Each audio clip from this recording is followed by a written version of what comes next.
मैं डॉक्टर संजू गर्ग, सहायक आचार्य संस्कृत। जैसा कि आपको विदित है कि हम सब रघुवंशम के प्रथम सर्ग का अध्ययन कर रहे थे। आज की इस वीडियो में हम रघुवंशम के प्रथम सर्ग के 86 से लेकर 90 तक के पद्यों का अध्ययन करेंगे। इससे पूर्व के वीडियो में, पिछले वीडियो में हम पूर्व के जो पद्य हैं उनका अध्ययन कर चुके हैं। जैसा कि हमको विदित है कि कवि कालिदास राजा दिलीप और सुदक्षिणा वशिष्ठ के आश्रम में गए हुए हैं, उसका यहाँ वर्णन करते हैं। और यहाँ वशिष्ठ राजा दिलीप और सुदक्षिणा के चूँकि संतान नहीं है तो संतान प्राप्ति का उपाय उनको बताते हैं। इसी प्रसंग में आगे कहते हैं, ताम पुण्य दर्शना दृष्ट्वा निमित्तज्ञस्तपोनिधिः याज्यम आशंसिता वंद्य प्रार्थनम पुनरअब्रवीत। महर्षि वशिष्ठ ने दिलीप को इस पद्य में अपने आशावादी दृष्टिकोण का परिचय देते हुए कहा है, निमित्तज्ञः अर्थात शकुन शास्त्र के ज्ञाता, तपोनिधि तपस्वी महर्षि वशिष्ठ ने पुण्य दर्शनाम ताम पुण्य दर्शन वाली उस दृष्टवा उस नंदिनी गाय को देखकर आशंसित आवंद्य प्रार्थनम अर्थात मनोरथ के सफल होने की आशा से यजनशील यजमान दिलीप को पुनः फिर अब्रवीत बोले। अर्थात कहने का भाव यह है कि दर्शन मात्र से ही मनोरथ को पूर्ण कर देने वाली, प्रशंसनीय तथा व्यर्थ ने जाने वाली प्रार्थना वाली उस नंदिनी गाय को देखकर शकुन शास्त्र के ज्ञाता कुल गुरु वशिष्ठ ने अपने यजमान दिलीप से इस प्रकार या उसके बाद कहना प्रारंभ किया। यानी कहने का भाव यह है कि यहाँ पर गाय का आगमन राजा के मनोरथ सिद्धि का प्रतीक है, राजा के मनोरथ सिद्धि का संकेत देता है। इस वर्णन से यह विदित होता है कि कवि कालिदास शकुन शास्त्र आदि में विश्वास रखते थे और इसी कारण यहाँ महर्षि वशिष्ठ के शकुन शास्त्र के ज्ञाता होने का बोध कवि के द्वारा कराया गया है। अदूरवर्तिनीं सिद्धिं राजन् विगण्य आत्मनः उपस्थिता यम कल्याणी नामनी कीर्तित एव यत्।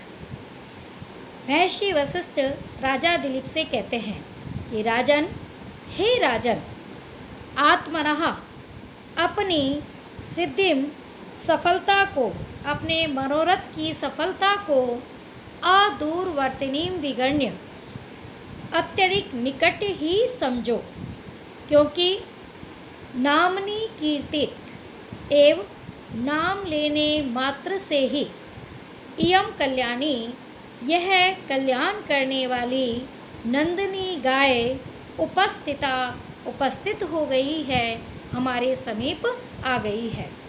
अर्थात प्रस्तुत पद्य में महर्षि वशिष्ठ राजा दिलीप को आश्वस्त करते हुए कहते हैं कि हे राजन, आप अपनी इस मनोकामना को, संतान प्राप्ति रूप जो मनोकामना है, उसको निश्चित रूप से पूर्ण समझिए और ये मानिए कि अब आपकी जो मनोकामना है तत्काल ही पूर्ण होने वाली है।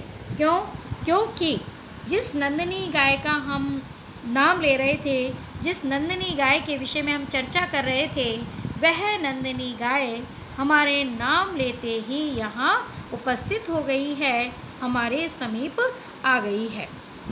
प्रस्तुत पद्य में ऋषि और मुनि चूँकि वन में रहते हैं और मन में रहकर के अपने दायित्व का निर्वहन करते हैं, उसी सामाजिक व्यवस्था का संकेत यहाँ पर किया गया है। वन्यव्रतीर इमाम शश्वत आत्मान अनुगमनेन गाम विद्याभ्यसनेव प्रसादितुम अहर्षि। कुल गुरु वशिष्ठ राजा दिलीप को परामर्श देते हुए कहते हैं कि इस कामधेनु की पुत्री नंदिनी गाय की आप दोनों को पूर्ण मनोयोग के साथ सेवा करनी चाहिए। इसी प्रसंग में महर्षि वशिष्ठ राजा दिलीप से कहते हैं, वन्यव्रति ही अर्थात कंद मूल आदि के भक्षण से अपने आहार को प्राप्त करते हुए शाश्वत निरंतर आत्मानुगमनेन शम गाय के पीछे जाते हुए उसका निरंतर अनुसरण करते हुए इमाम गाम इस नंदिनी गाय को अभ्यसनेन अभ्यास करने से विद्याम इव विद्या के समान प्रसादितुम अहर्षि आप प्रसन्न करने के योग्य हो, आपको प्रसन्न करना चाहिए।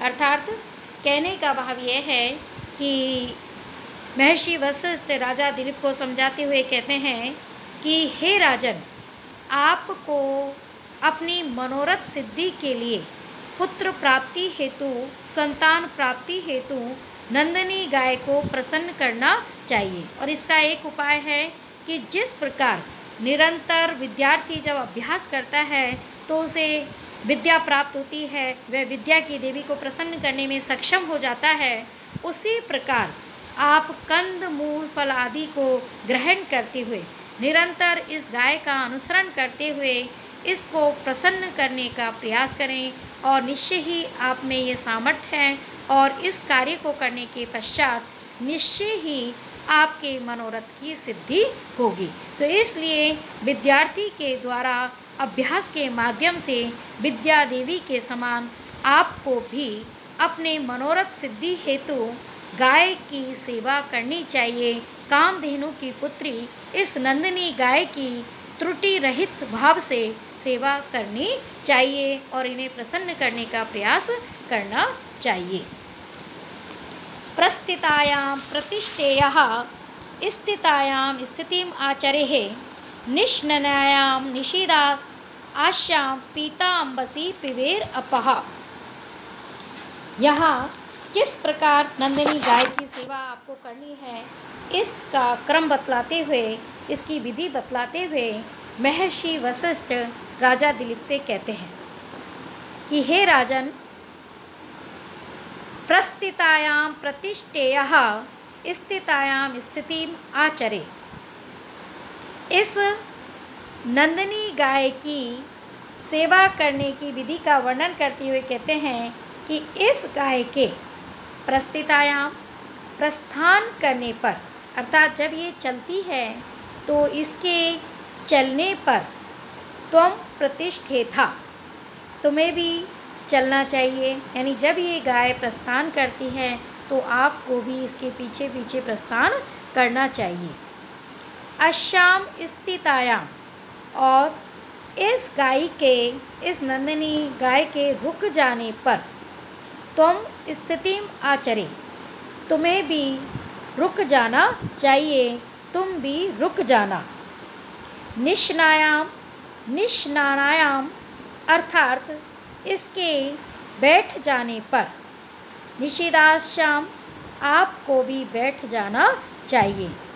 पीताम्बसी, और इसके जल पीने पर आपके द्वारा पिबे अपह, जल पिया जाना चाहिए। अर्थात कहने का भाव यह है कि महर्षि वशिष्ठ राजा दिलीप से कहते हैं कि जैसे जैसे ये गाय करती हैं वैसा वैसा व्यवहार आपको करना चाहिए। आप जब ये प्रस्थान करती हैं तो आपको इसके पीछे पीछे चलना चाहिए। जब ये बैठ जाती हैं तो आपको बैठना चाहिए। जब ये रुक जाती हैं तो आपको रुकना चाहिए। और जब ये जल पीती हैं तो आपको जल ग्रहण करना चाहिए। तो इस प्रकार बिना किसी त्रुटि के पूर्ण श्रद्धा भाव से, पूर्ण समर्पित भाव से जब आप इसकी सेवा करेंगे तो निश्चय ही आपका मनोरथ सफल होगा, आपका मनोरथ पूर्ण होगा, आपको संतान की प्राप्ति होगी। पूर्व में भी कवियों के द्वारा कहा गया है कि सेवा धर्मो परम गहनो योगी नाम अपि अगम्यः। भर्तृहरि जी कहते हैं कि सेवक का जो कर्तव्य होता है वह अत्यंत दुष्कर होता है, जिसे कि योगी ऋषि मुनि आदि भी नहीं समझ सकते, पूर्णतया नहीं कर सकते। तो इस प्रकार उसी भाव से आपको सेवा करनी है, और इस प्रकार के सेवा भाव से जब आप इस नंदिनी गाय को प्रसन्न कर लेंगे तो आपका मनोरथ अवश्य ही पूर्ण होगा। बधुर भक्तिमती चे एनाम अर्चिताम आतपोवनात् प्रियता प्राता अन्वेतु सायं प्रत्युव्रजेत अपि। प्रस्तुत पद्य में महर्षि वशिष्ठ ने राजा दिलीप की पत्नी सुदक्षिणा के द्वारा निर्वाह किए जाने योग्य उत्तरदायित्व का वर्णन किया है, और उसी संदर्भ में वह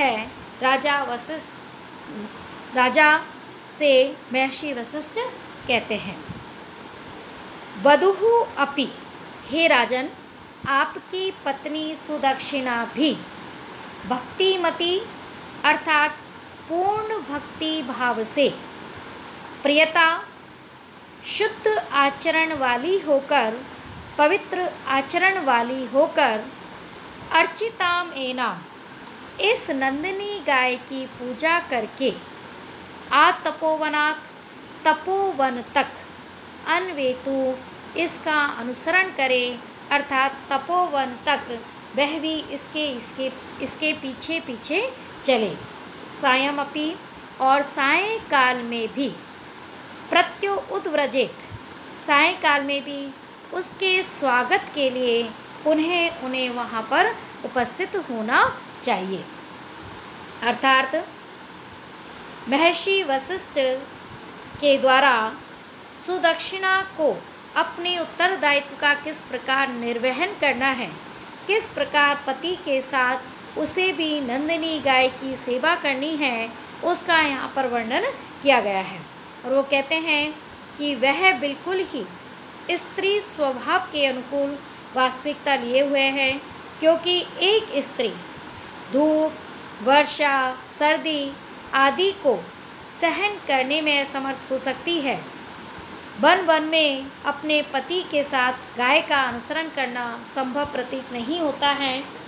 एक स्त्री स्वाभाविक रूप से कोमल अंगों वाली होती है, अतः महर्षि वशिष्ठ के द्वारा सुदक्षिणा को केवल तपोवन तक ही गाय का अनुसरण करने का निर्देश दिया गया है कि वह प्रातः और शाम के समय गाय के तपोवन तक तथा लौटने पर तपोवन से आश्रम तक पवित्र आचरण वाली होकर भक्ति भाव से, पूर्ण मनोभाव से उसका स्वागत करे, उसका अभिनंदन करे, नंदिनी गाय की सेवा करे, और इस प्रकार के सेवा भाव से निश्चय ही आपका मनोरथ पूर्ण होगा, आपकी मनोकामना पूर्ण होगी।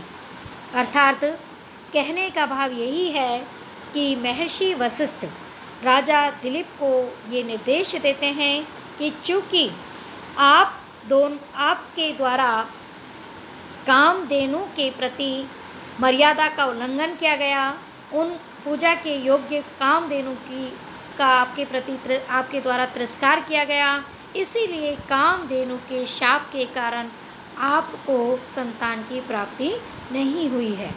इसलिए हे राजन, इस शाप के निदान हेतु आपको उनकी पुत्री नंदिनी गाय की सेवा करनी चाहिए, और न केवल आपको बल्कि आपके साथ साथ आपकी पत्नी सुदक्षिणा को भी पूर्णतया शुद्ध आचरण वाली होकर, पूर्णतया पवित्र अंतःकरण वाली होकर के पूर्ण मनोभाव से नंदिनी गाय की सेवा करनी चाहिए। तपोवन तक उन्हें नंदिनी गाय का अनुसरण करना चाहिए, और जब ये वन से लौटती हैं तो नंदिनी गाय के स्वागत हेतु इन्हें वहाँ पर द्वार पर उपस्थित रहना चाहिए। और इस प्रकार सेवा भाव से आप कार्य करेंगे तो निश्चय ही आप दोनों का मनोरथ पूर्ण होगा, आप दोनों की मनोकामना पूर्ण होगी। आज का ये वीडियो हम यहीं पर समाप्त करते हैं। धन्यवाद।